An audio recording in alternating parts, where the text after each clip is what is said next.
సర్వోన్నతుడైన సర్వస్వామి పేరుతో సభ వేదికను అలంకరించిన గౌరవ పెద్దలు, సభ ప్రాంగణంలో హాజరైనటువంటి భారతదేశ భవిష్యత్తు, భారతదేశ శక్తి అయినటువంటి యువతీ యువకులారా, మనమందరం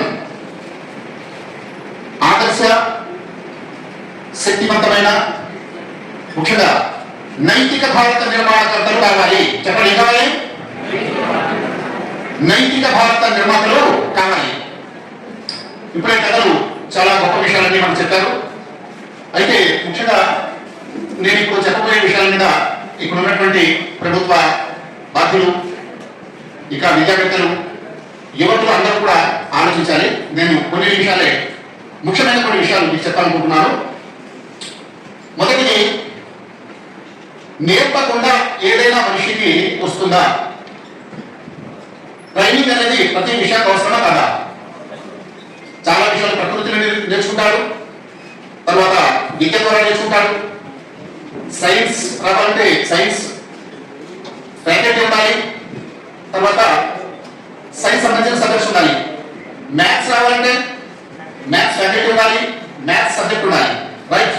అలాగే డిఫరెంట్ ఫ్యాకల్టీస్ ఏవైతే ఉన్నాయో, సబ్జెక్ట్స్ ఉన్నాయో, అలాగే మొరాలిటీ, హ్యుమానిటీ అంటున్నాము. సైన్స్, మ్యాథ్స్ ఎలా అంటున్నాము, అలాగే మొరాలిటీ, హ్యుమానిటీ, ఇది కూడా సబ్జెక్టే కదా? చెప్పండి.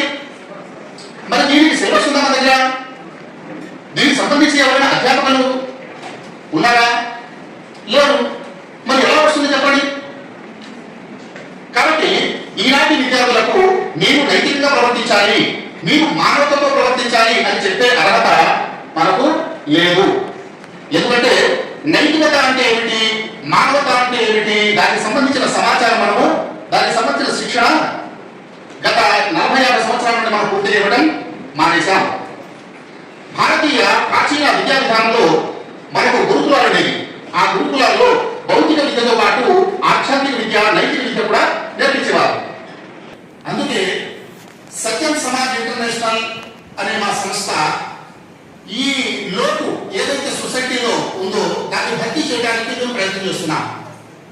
మొట్టమొదటి విషయం, సబ్జెక్ట్ సిలబస్ ఏంటి, మొరాలిటీ అండ్ హ్యుమానిటీ సంబంధించిన సబ్జెక్ట్ ఏంటి కావాలంటే మీకు